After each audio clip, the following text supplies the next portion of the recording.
Start. So, welcome to the morning sessions of QIQT 2023. So, in this session, we will have three talks. First talk will be given by Professor Pankaj Agarwal. He is a professor at IUP Physics, Institute of Physics, Bhubaneswar. So, his main interest uh, is quantum correlation, quantum non-locality, quantum communication, and protocols. So, he also works in high energy physics phenomenology. And today he will be talking about aspects of multipartite system. So, Professor Agrawal, I think. Yeah, sure. Okay, so good morning. So I think most of the audience here are students. Some of them are, I think, undergraduate students. So my talk is quite elementary. And hopefully it will have certain things which may be unfamiliar to most of the students and some other, people who are in audience.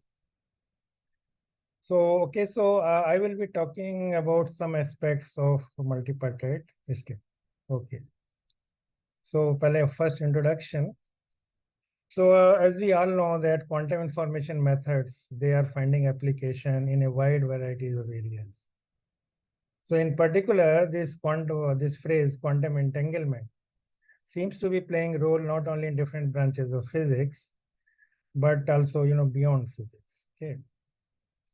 And entanglement seems to be everywhere, and as we all know that last year's Nobel Prize was also about entanglement, right? So Alan Aspect, John Clauser, and Anton Zellinger, they got this Nobel Prize for experiments with entangled photons, establishing the violation of Bell inequalities and pioneering quantum information science, basically foundation to technology, right? So entanglement is something which is finding uses, everywhere it may lead to what people call second quantum revolution. Okay. Of course, this entanglement is, behind some of the counterintuitive aspects, as well as we find it has a, it is also a useful resource. But what, is true is that if you go beyond simplest system of say 2 qubits in pure state, we still don't know how to fully characterize and quantify entanglement in more complicated systems. So just you go beyond, 2 qubit pure state, there are still questions which we still don't know answer to. So on the one hand, we may think, okay, quantum mechanics is around for more than 100 years. So we may know, at least for simple systems, we may know, what their properties are and how do they evolve and how we characterize them. But it is not true. As soon as we go beyond pure state in 2 qubits, there are still questions to be answered. And those questions are very basic questions. It is not that they are supposed to be unusual questions. Okay, so if you want to make use of anything like entanglement, you want to understand it in a more realistic systems. So what we will do, look at some of the basic aspects of it. So first few slides are extremely basics. Okay, so as because they are aimed at students. So okay, so so what is entanglement, right? So as you know, if you have a composite system which has many parts, then you can always have interference pieces in your state vector which can give rise to entanglement. So say for example, if you have a 2 qubit system, if you can write system A and system B, you can write state as a product state also, or you could have a superposition of two different product state which can give rise to what we call entangled states. So there's a very basic definition for pure states. For mixed state, definition will be similar. That is, you say it is entangled if it cannot be written as a product state of subsystems. Okay, so very simple definition for pure state. For mixed state, of course, it should be, if you cannot write it as a mixture of product states, then you will say it is entangled. And there, of course, there are a lot more complications. Okay, so once we know that entanglement is important, then you can ask many questions. First question is, of course, given a state, you want to know how entangled that state is. Now, once you know that you have entangled a state, you want to ask what I can do with it, or what it is useful for. Then if you have more than one state, you want to know whether one state is so you have a state, say psi1, psi2, which is more entangled, or does that question make any sense? Okay. And as we will see, when you go to beyond, beyond 2-qubit pure state, sometimes this question has no real answer. Then next question one may ask is that, okay, if entanglement is a useful resource, so if you have a more entangled state, will it always be more useful? Again, answer will depend. For bipartite pure state, answer is simple.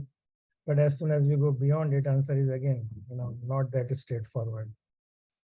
And even a very simple elementary question, that whether a given quantum state is entangled, even for that, you don't have an answer as long as you go for slightly, complicated systems in mixed states. So if you have a 3x3, system, sometimes you cannot say whether a state is entangled or not. Okay. So answer to these are many questions, as I said, I've been saying repeatedly. It depends on many things.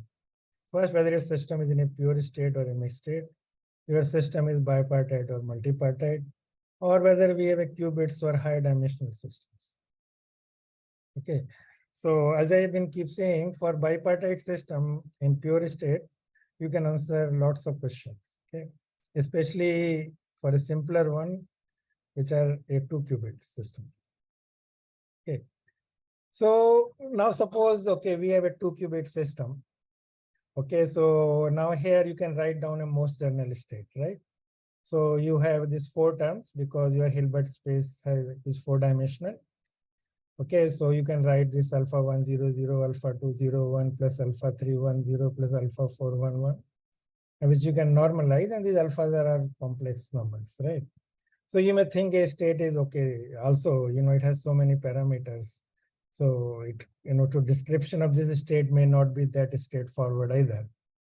But when it comes to entanglement, we can always apply local unitary transformations. So if we apply local unitary transformations on this state, which goes under the name of this, in this case, Schmidt decomposition, then actually it turns out we can write this state in a very simple form.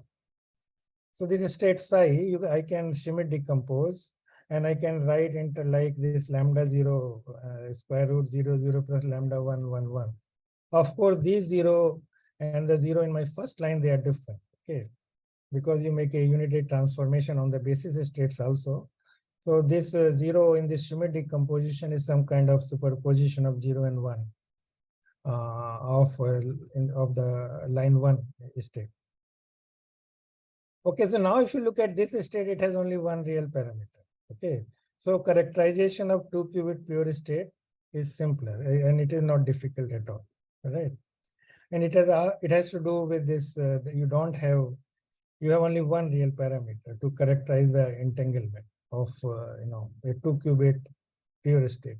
If I go to even if my Hilbert space has for individual subsystem has a dimension more than 2, say like QTrit. So if you have a system of say even 2 QTrit, okay, then you will have many terms, okay, here, and then again you will have a problem. Again, you will not know how to characterize entanglement of that system in a universally accepted way. Okay. Okay, so now let's focus for next few slides on these 2-qubit systems.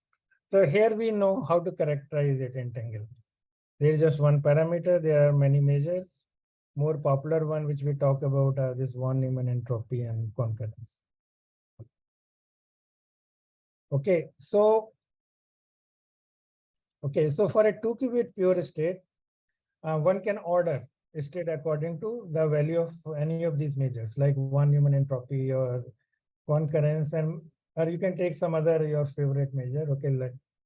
Okay, So now since we can order them according to the value of the measure, and we can always normalize those values. Okay, so say vary from 0 to 1. So we can talk about a state which can be maximally integrated. Okay, so say for example, if you take one Newman entropy, if you take one Newman entropy as your, then it will be 0 for a product state, and it will be have the value 1 for a set Bell states. And these Bell states, as most of you know, are basically 4 of them. Superposition of 0, 1, and 1, 0 plus minus, and similarly 0, 0 plus minus 1, 1. Now, if I compute, say, one Newman entropy and concurrence for it, I will find this value is 1. Okay.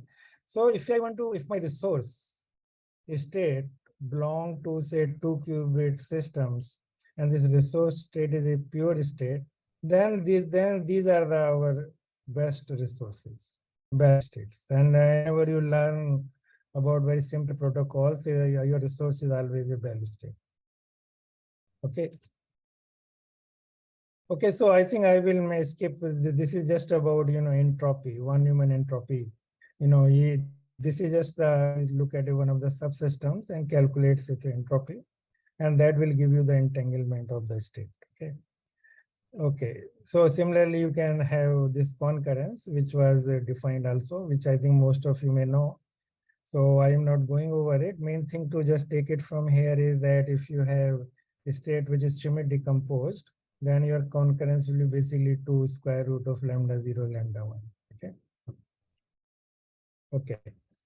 So now actually real thing I want to talk about is this multipartite entanglement. But again, here I want to talk about only pure states. As I think towards the end, I will just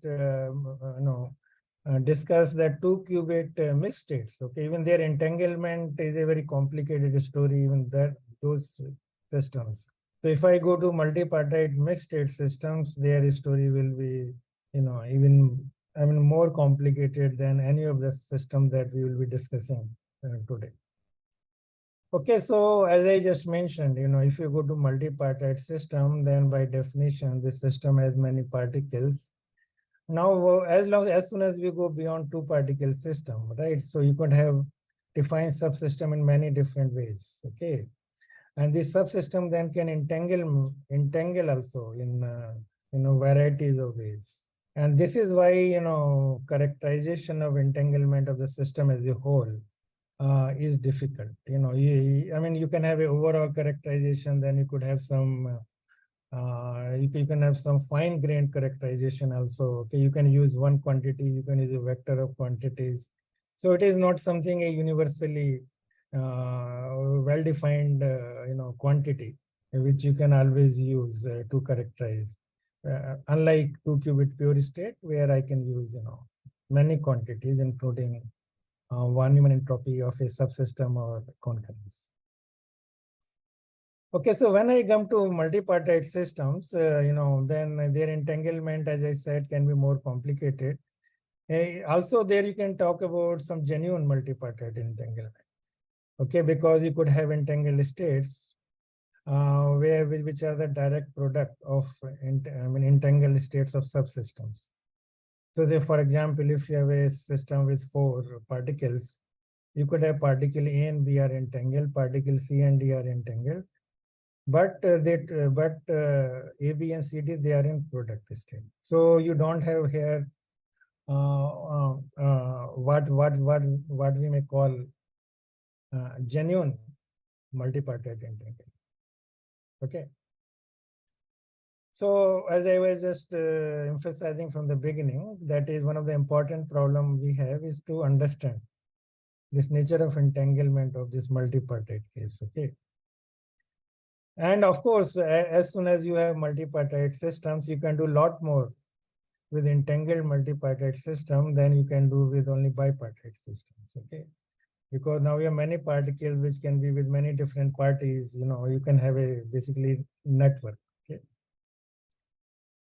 and okay, so as soon as you look at multipartite entanglement, you will see they have some. This entanglement exhibits some very intriguing phenomena. Okay, which you may not see if you have a system in bipartite system in pure state. Okay.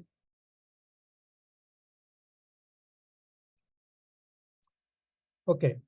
So as I was just keep emphasizing, this is a complicated and rich field, and there are many aspects of multipartite entanglement. So in this today, we will just talk about three different aspects. Okay, there are many different aspects, especially how to characterize the correlation. That itself is a huge area. But we are not going to touch on that. What we will do, we will talk about three different things. One is there a meaningful notion of maximally entangled state? Okay, especially when we are talking about multipartite states, even pure multipartite state. So actually, it may depend on what you wish to do. So it can be task dependent. Okay, so actually there are two types of state one can talk about. One is called task-oriented maximally entangled state, or what is known as absolutely maximally entangled states. Okay, so in the case, so it means it will you can have a notion irrespective of task, which is absolutely maximally entangled state, but those states may not be useful for certain tasks. So for that, you may have more a different class of states, which you go under the name of TMS. Okay. So as we were talking about intriguing things, so one of the intriguing thing is sometimes a less entangled state actually may be more useful. Okay. So and I will talk about only one, one of the very simple protocol teleportation where we can see it. You can see it also in super dense coding, quantum key distribution, and many other protocols. Okay. As soon as you go to multipartite protocol, then you will find, okay, sometimes a less entangled state is more useful. Again, it will depend what we mean by quote unquote, more and less entangled. Okay. But sometimes we can see, okay, this state psi1 is more entangled than psi2, though we may not be able to say how much more. Okay,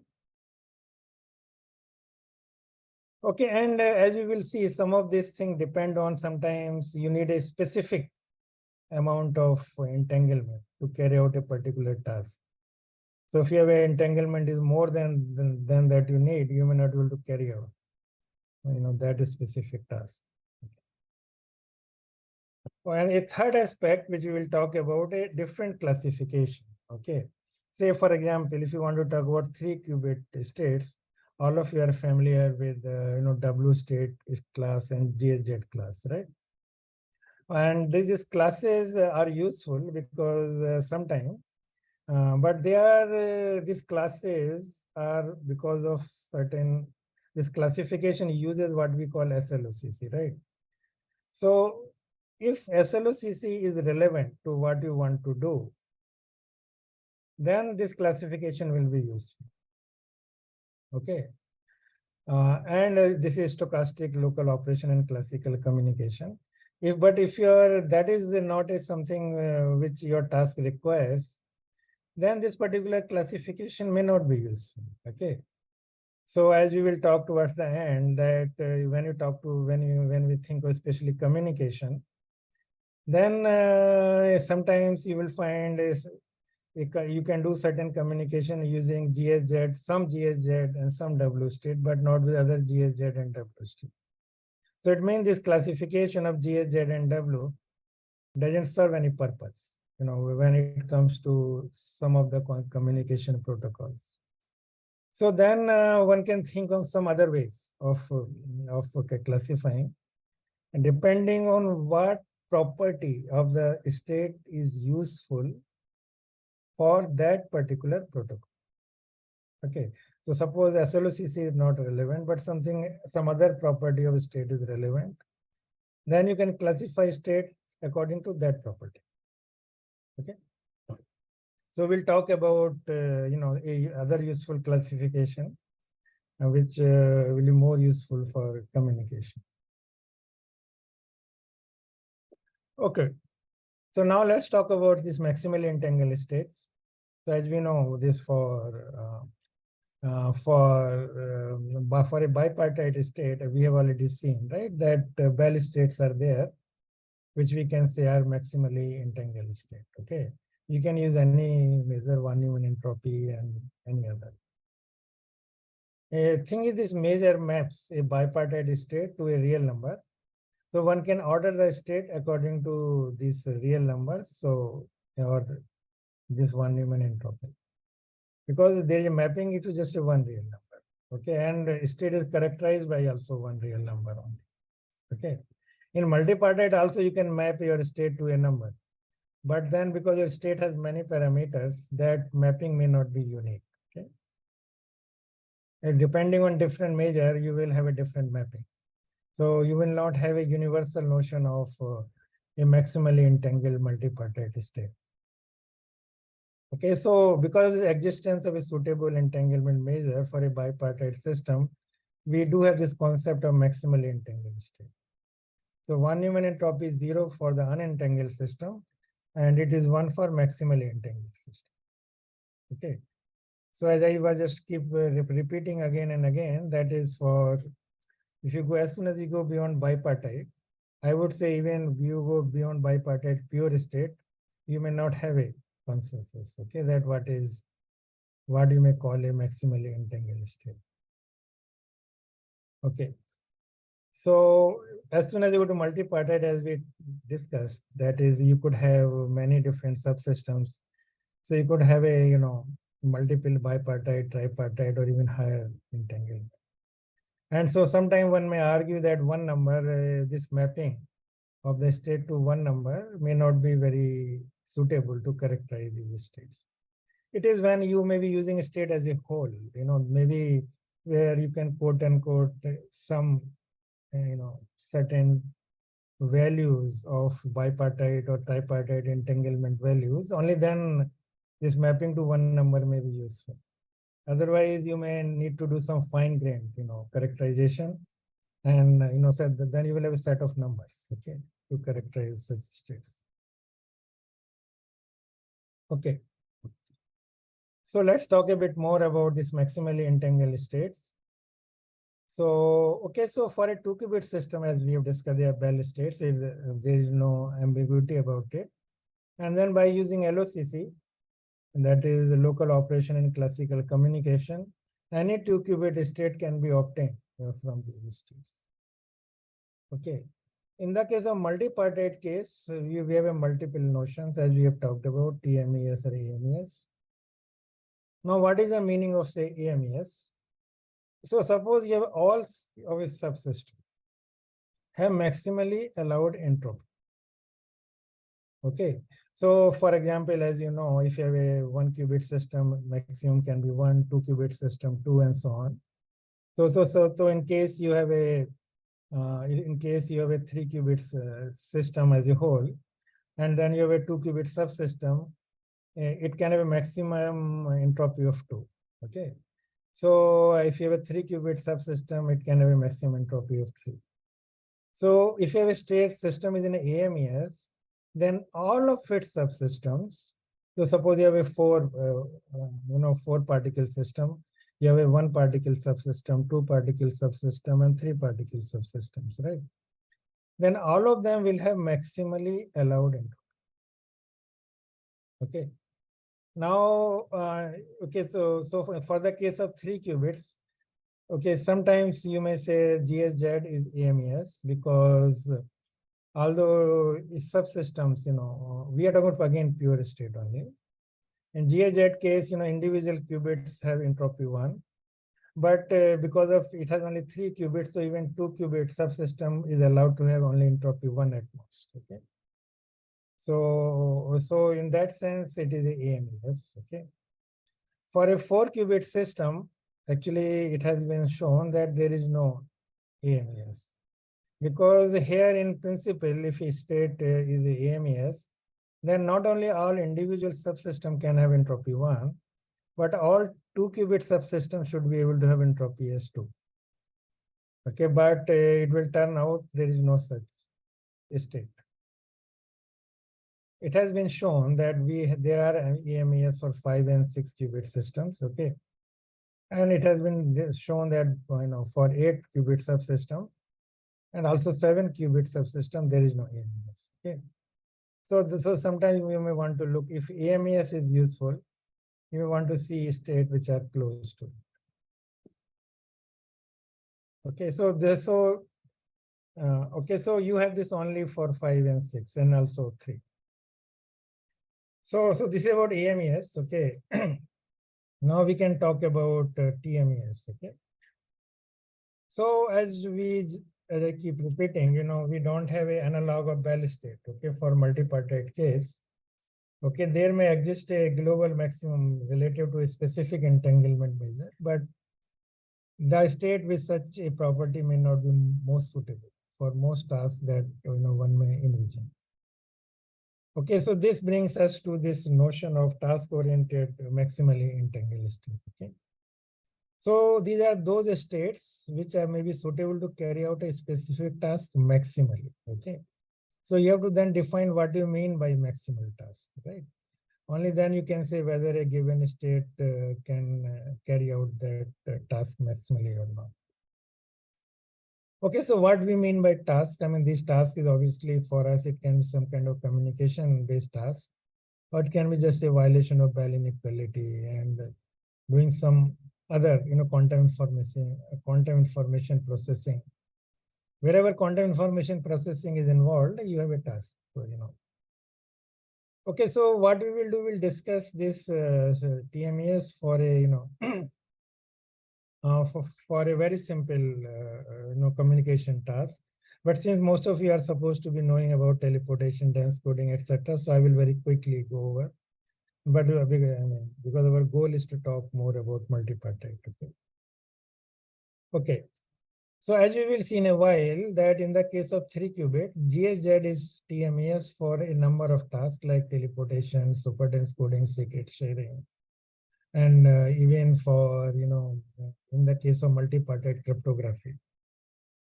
Okay, where you can have a shared key. So for a 3-qubit system, you can also have some kind of modified W state, which is also suitable for perfect teleportation and superdense coding. And you can say then it is a TMAS. But there you will need a very specific distribution of qubits among parties. But GSZ state is symmetric, so it is suitable for with any distribution of qubits. Okay. So in that sense, this GSZ for a 3-qubit system, you can say is maximally entangled. And okay, then one may think that a maximally entangled state may be also maximally non-local. But that will again depend in these cases, what is your notion of non-locality? Okay, so today's our discussion has nothing to do with that, so we will ignore that part. Okay, so let's come to our task which we are interested in today. They relate to quantum communication. So of course, as I said, you may want to do wide varieties of things with the help of entanglement. And some of those things you cannot do without entanglement. So, and some of these tasks are, Bell inequality violation, quantum crypto, as okay, we have discussed all these things. So, okay, so what we are interested in communication protocol, in particular teleportation and dense coding. And most of these protocol, you could have one party who want to communicate either quantum state or classical information to another party, which you may call Bob. If you have multipartite situation, then Alice can send directly to Bob, and both of them will have multiple qubits, or they may want to send some information with the help of other parties. So these qubits could be distributed among multi-parties. Okay. So then you can have a multipartite protocol. Okay. So I think I am not going to discuss in detail because all of you know what teleportation is, right? Basically, Alice wishes to send an unknown state to Bob. And this she does by making some measurement on her systems and then communicating classical information to Bob. And using that classical information, Bob applies certain local unitary transformations to convert the state of his system to the system, which was in unknown state. Okay. Okay, so here important point is that if you have a 2-qubit state only, then Alice can transmit only 1-qubit state. But as soon as you go to multipartite situation, Alice can even transmit multipartite state. Okay, so suppose she can even teleport 2-qubit state. Now, once you come to 2-qubit state, as we have seen, if it is unknown, it can have 4 terms, okay, or 3 terms or 2 terms. So now some of the resource state which can teleport 2-term state cannot teleport 3-term state or 4-term state. So things become slightly more complicated. Okay, so this is just what I have written here, okay, which I am not going to go over because all of you know it, that you have unknown qubit alpha 0 beta 1, resource is ballistic. Alice has 1 qubit, Bob has other. Then Alice makes a measurement on one of her qubit and unknown qubit and then conveys the result to Bob, which makes a suitable unitary transformation. Okay. Okay, and in dense coding, I mean, Alice and Bob share some qubits, and if Alice can send more classical bits than number of qubits she transmits, then we say there is a dense coding. So I should say that any pure state in principle is suitable for teleportation and dense coding. Okay. But we want to discuss multi-qubit state. Okay. So as we just discussed, that is if you have just 2-qubit situation, then only 1-qubit state can be sent. But as soon as you have qubit systems, Alice can send states of multi-qubits. Okay.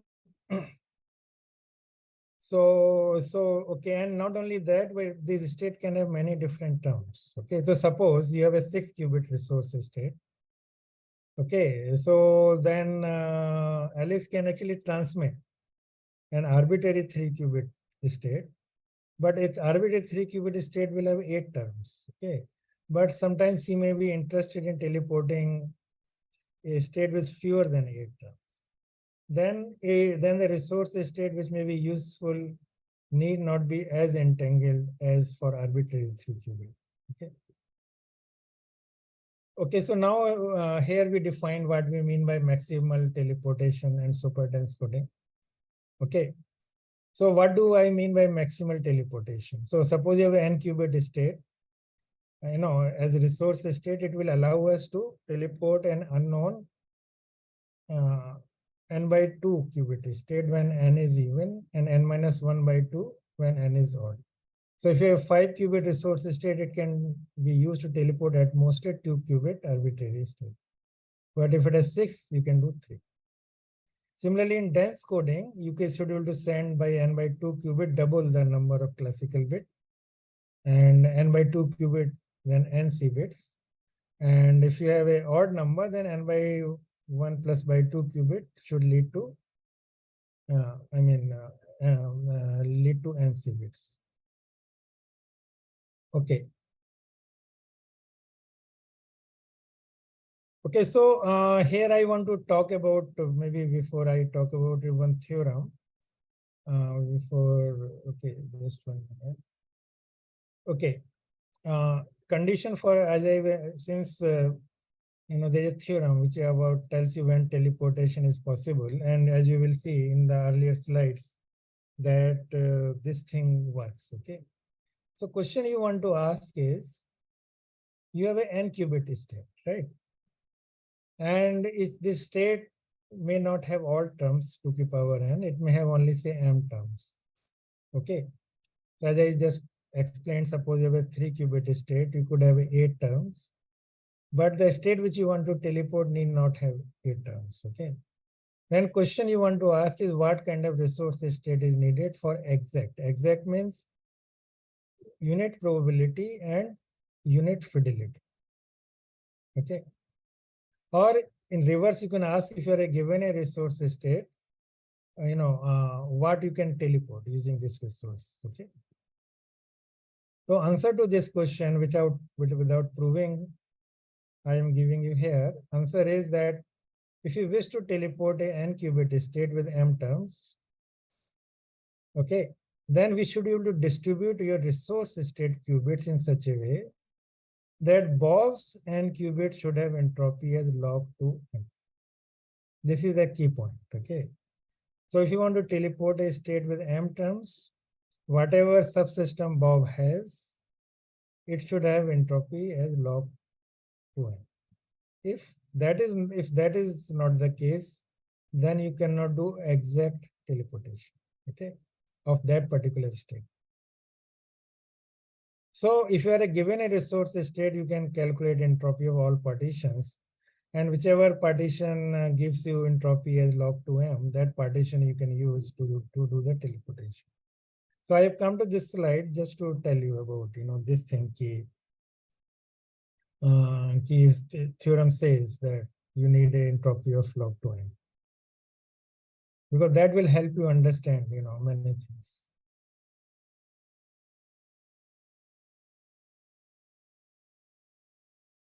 Okay. So so suppose you want to teleport a d-qubit state, you can always use d Bell states to teleport. Okay. But then those Bell states are in product state. You have multiple Bell states like d Bell states, which are in product state. So that is not a genuinely multipartite resource. So, but you can do it. You can convert this d qubits resource into a genuinely multipartite entangled resource. Okay, so for this, you can prove it by looking at your teleportation, the way it works, right? So suppose you wish to teleport a known n-qubit state using m-qubit state R as a resource. The first thing is m has to be equal to and more than 2m. And if teleportation is suppose successful, then this is the way you should be able to write. You have a state psi which you want to teleport, which is n-qubit. Then you have a resource state with m-qubit. And then if you are able to write like what I have done here, that is a set of orthonormal state multiplied by original state, multiplied by some unity transformation acting on some state psi, which will give you the original state. Right. So basically, OI will give you the measurement basis, and this VI dagger into psi will give you the original state. So OI will be used by LS, and VI will be applied by Bob. Okay. So if you can write like this, then you can do the teleportation. And here, you can convert this resource state if it is not multipartite. It doesn't have a genuine multipartite entanglement. By applying this kind of unity transformation. Okay, so you can apply this this is a multinary unity transformation. Okay, on your resource state, which will convert it into a genuinely multipartite entangled state without affecting your teleportation protocol. Okay, so as we have discussed, 2-qubit TMES are Bell states. For 3-qubit, as we have discussed already, these are the GSZ state, which can act as a TMES, because and you can make it using, as I said, you need a Bell state to teleport, right? So if I take a Bell state with but 3-qubit, you cannot have all Bell states. So I will take as many Bell state as I can, and I use then some single qubit state, and I apply a multinary, unitary operator to entangle them. Then I will find they are genuinely multipartitely entangled. So here I have an example of you have this Bell state 5 plus into 0. If you apply this this control knot, okay, on 1 and 3, then you will convert it into GSZ state, which we know is a TMES for 3 qubits, okay? And C0 operator, as you are familiar with, is just this. Now, okay, but in the case of 4-qubit, okay, okay. So you have a GSZ state also, but that is not quote unquote maximally entangled from AMES perspective also. because all of its subsystems have entropy 1, whether it is 2 qubit or 1 qubit. But we have this cluster state omega as well as state chi. There two, all single qubit have, okay, so let me show here. Okay, so here you see that their entropies, GZ, omega, W state. There are two more states which I will show in a minute, as something called SD state. GZ, all subsystem have entropy as 1. But if you look at cluster state, single qubit have entropy 1, but some of 2 qubit subsystem have entropy 2. But not all of them can have entropy 2, as we have seen. Such a state doesn't exist for 4 qubits. Okay, so here, in some sense, this state cluster state omega is more useful than GZ. Okay, so actually, it is a omega state which can allow you to teleport a arbitrary 2 qubit state, not GZ state. Okay. Okay. The other thing is that here I think I just want to mention is that you have this SD state where your entropy of 2 qubit system is log 2(3). So suppose I want to teleport, suppose a 2 qubit state. It could have 2 terms, 3 terms, and 4 terms. For a 2 term, I can use GSZ state. I can use omega this cluster state. I can use also this W state. And I can also use this bottom HD state also. But I cannot use this Q4 and Q5, although their entanglement value is more than 1, but still it is not log 2. Okay.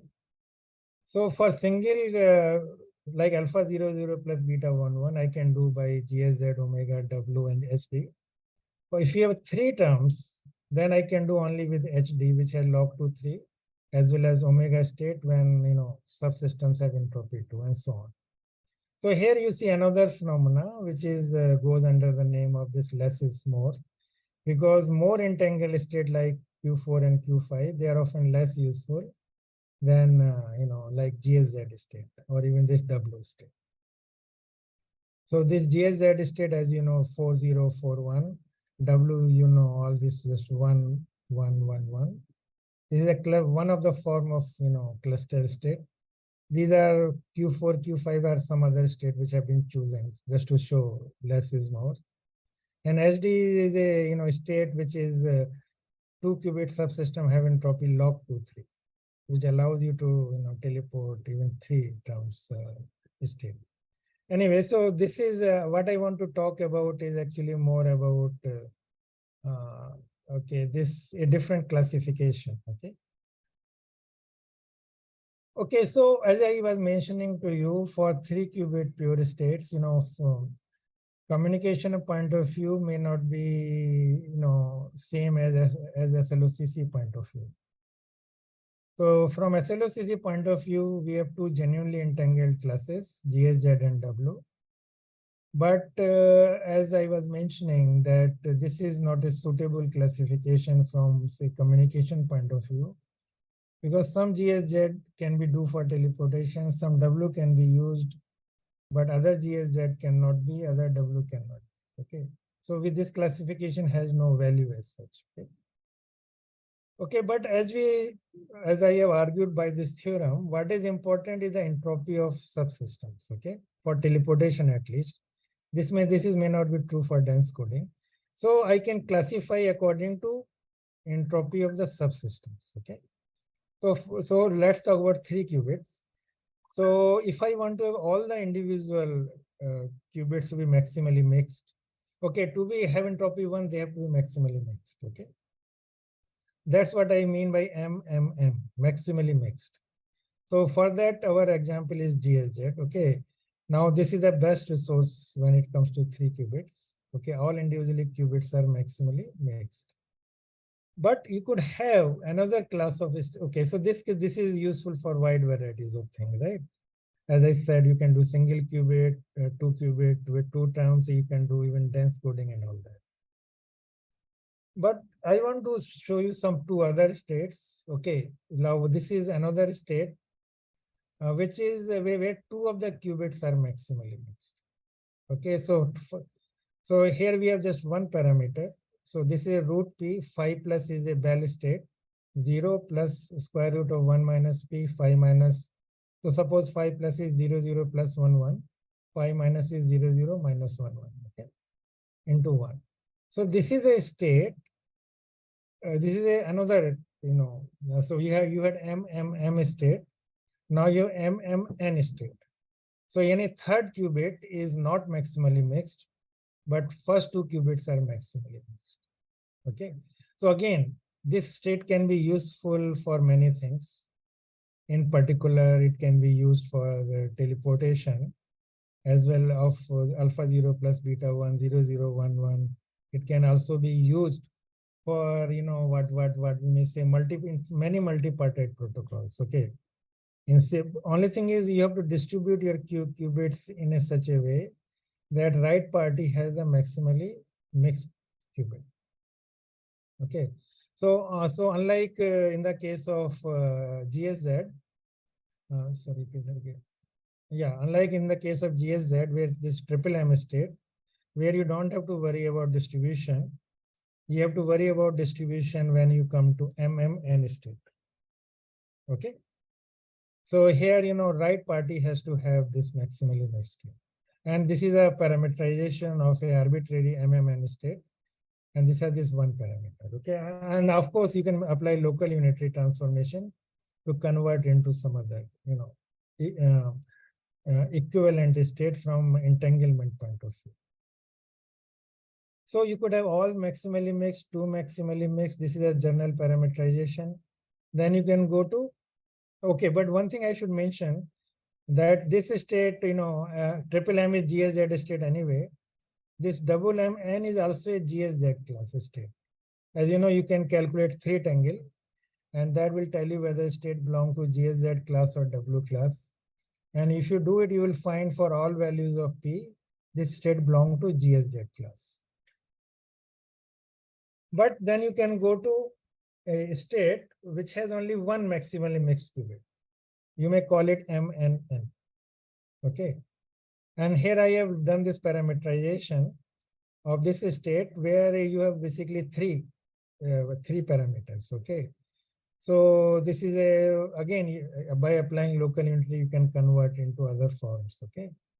So here you have this like W 001, 010, 100. Plus in general, you can put also 111. Okay. So you have a M plus P, N plus Q, M plus Q, and N plus P. Okay.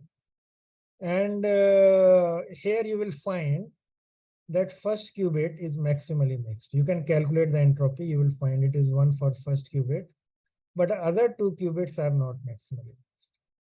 And here, of course, since you have normalization, so M plus N plus P plus Q is 1. And if I look at this state belongs to actually GSZ class. If all of these 4 parameters, okay, in basically 3 parameters, they are 3 independent parameters. If they are non-zero, or if they are not related, then your state is a GSZ class. But if I choose a particular like N plus P as 0, it means N is equal to minus P. If I choose that particular set of parameters, then my last term will be 0. And the remaining state is actually, one can find out, is actually W class state. So unlike MMM or MMN, which belong to only GSZ class, MNN state class can belong to W class as well as to GSZ class. Okay. So this basically then negates this classification of GSZ and W from communication perspective. Because one can check actually that this state is useful for teleportation and even for dense coding, depending on the distribution. Here actually Bob has to have the maximally entangled or say maximally mixed qubit. As long as that kind of distribution is there, you can do 1 qubit teleportation as well as you can do dense coding and all. Okay.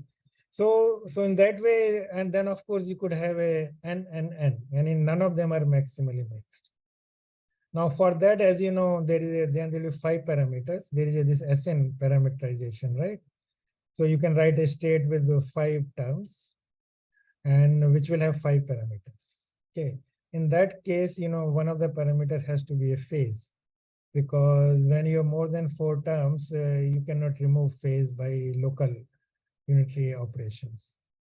Professor So Agarwal, sorry to interrupt. We have 10 more minutes. yeah, I'm just about to end. I Yeah, won't okay, take okay. maybe So, not more than few more minutes. Okay. yeah, okay.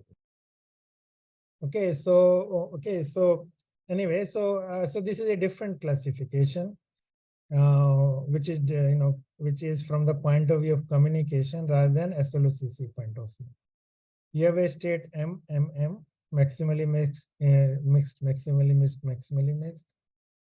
Okay, this is a GSZ. Then you have a general parameterization of MMN state. And two of the qubits are maximally mixed. One of them is not maximally mixed. Here you will have one parameter, and you can do many things with it, but not everything that you could do with MMM state. Okay? So MMM is suitable for many multipartite protocol, but MMN is not.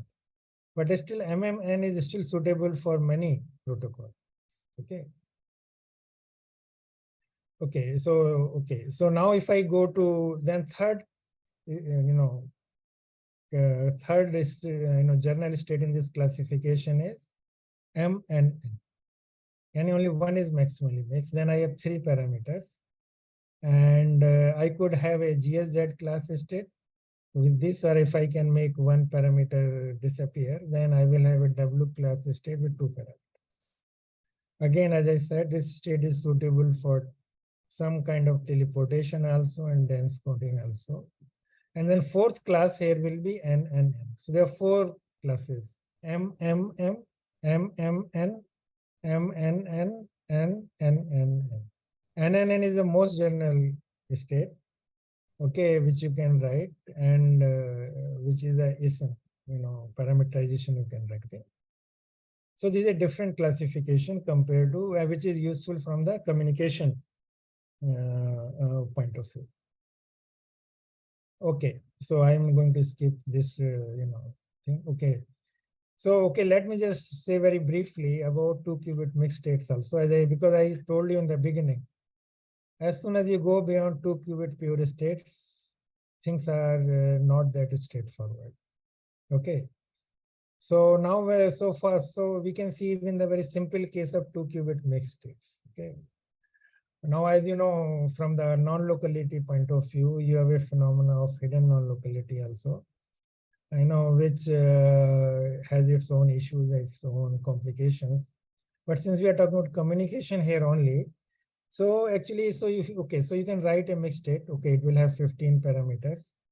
By applying local unitary transformation, I can reduce them to 9 parameters. Okay. Now, as you know, there exists a Wooter's concurrence to characterize the overall entanglement of 2-qubit mixed state. But as I will just illustrate that overall concurrence, is not always useful to tell you whether a given mixed state is more suitable for, say, simple communication protocol like teleportation. Okay. Okay, so because again, it has to do with many parameters here. Okay, so you need actually many quantities to fully characterize a non-locality or integral. Okay. So actually here I will just show you for what is known as X states. Okay. Many well-known states actually fall in this category. And this is some general parameterization of a X state. Okay, there are many parameterizations. This is one of it. And using this parameterization, you can talk about 1 rank X state, 2 rank, 3 rank, and all that. Okay. So what I just want to point out to you here is that, okay, so suppose I use something called purity and concurrence. Okay. These are the some physical quantities to characterize the state. Then I can write down the optimal fidelity of this state. Okay. And if I use just rank 1 or rank 2, then this fidelity can be written as 1/3 2 into 2 plus concurrence. Okay. So it depends on the Wooter's concurrence. And as you see, as soon as concurrence is non-zero, you can do the teleportation, which is not exact, but fidelity more than what is allowed classically. Okay. But what I want to show you is that as soon as you go beyond, second rank X state, things are not that straightforward. Okay.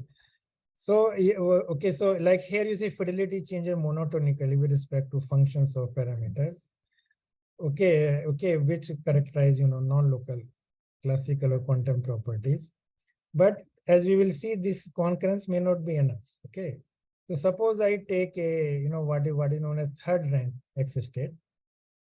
Okay, then I calculate optimal fidelity for teleportation here. Then as we see, it will depend on many functions beyond concurrence. Okay. And some of these functions I have written as D, E, and F. Okay, and what you see here, this fidelity depends increases not only with purity and concurrence, it changes monotonically with other, this function like F, it increases monotonically with F also. Okay, and it decreases monotonically with E. So if then you can find a specific values for these parameters, this psi and phi, where you will find that if a state has a smaller concurrence, it will have more, or it will have a higher fidelity of other teleportation. Yani if we characterize entanglement only by concurrence, this will be misleading because you will find a state with less concurrence is more useful for teleportation. And it has to do simply because you have 9 parameters in a general state. In this case, actually, I have also more than 2 parameters. That's why this issue is coming, because 2 parameters I can usually use just concurrence and purity. So again, this shows that when it comes to entanglement or non-locality, as soon as you go beyond 2-qubit pure state, things are not that straightforward. Okay. So basically, we talked about some very simple communication protocol using bipartite and multipartite. There were some intriguing features, like you cannot have maximally entangled state, or we can do less with more with less entanglement, right? Then we discussed about a different classification, which is more useful from communication point of view, which can be MMM, MMN, and MNN, and NNN, these 4 different classes. Okay. Anyway, this is a very vast area, so all the students can explore. They are just very elementary thing which I have touched upon. Okay. Okay, so I think I am already beyond my time, perhaps. So that is it. Okay, so thank you very much, Professor Agarwal, for such an interesting talk. So the floor is open for questions. We have few minutes for questions. 1 or 2 quick questions.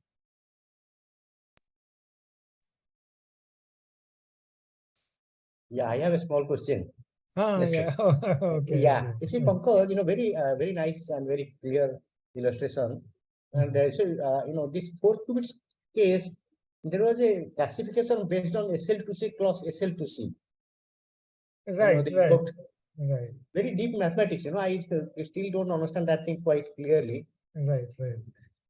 Yeah, right. I mean, that classification is there, even SLOCC classification is there also, But as I was saying, now all these classifications are useful when you are using that criteria which has been used for classification. Yes. Right. If I'm not using that criteria for my protocol, that particular criteria, I mean, that classification has no value for me, right? Yes. So if SLOC2 is useful for my protocol, then that classification is useful. Yes. Right. Yeah. But for communication, that classification is not necessarily useful. Got it. Yeah. This task to the main thing. Yes. Yeah. Thanks. Is there any other question, participants? Yes, I have a question. Yeah, please go ahead. Yeah. Thank you for your talk. Can we see impact of weak or strong entanglement in quantum communication algorithms? Can you please repeat? I'm not very clear. Yes. Can we see the, for example, if I have entangled state, I can calculate whether it is weak or strong by Schmidt parameter. So my question is, can we see the impact of strong and weak entangled state in quantum communication algorithm? Right. Right. So you see, again, it depends. Say, as I was telling you, okay, so suppose you are talking about a non-maximally entangled state, right? So again, so suppose you have just 2 qubit, like I had this Schmidt decomposition, or you could have a higher dimensional state, where you will have many Schmidt parameters. Then, as you are saying, depending on those individual values of those parameters, so those individual values will characterize what I was trying to mention, this phrase fine-grained, entanglement properties. But if I want to look at overall entanglement, then you see, it will depend on your protocol. So somewhere you will see this, okay, suppose I can calculate concurrence, okay. Suppose I have just 2 qubit, then yes, my fidelity will exactly depend on concurrence, and then but then it will be product of lambda 0 lambda, right? So it is not showing me anything useful there. But suppose I have many terms, so then it means I have then I have this higher dimensional system. Now there it will depend which subsystems I am using for my protocol. Then Schmidt parameters there will play a role in the success or the fidelity, quote unquote, of that protocol. So it can show up, but it will depend, what exactly my protocol and what exactly are the subsystems that I am using. But this situation, as I told you, is not very clear. As soon as I go beyond bipartite, I would say 2 qubit pure state systems. So what you are envisaging will happen beyond it. Okay. Right, because if you have just 2 qubit, then you have just one independent Schmidt, like you have lambda 0, lambda 1, right? So there it will depend on the product of the two, right? Because concurrence depends on the product, lambda 0, lambda 1. So it doesn't matter what are the individual values, right? Because only one parameter is important. But so for your type of situation, you have to go to high dimensional systems. Okay. And their things are not that straightforward. Yes, I agree. Could you share key references which you used in preparing your presentation? So I think that will be very helpful. Right. Well, actually, I used this mostly some of my very old papers in preparing this. Okay, and some of this is not in any paper, like especially this classification that I talked about. Okay. Thank you. Okay. That may appear in some future paper. Okay, so let us thank Professor Agarwal once again. So thank you very much for this talk. Thank you. Thank you. So the next talk will be by. Yeah. Hello. Yeah, Hello. Good morning. Yeah, please.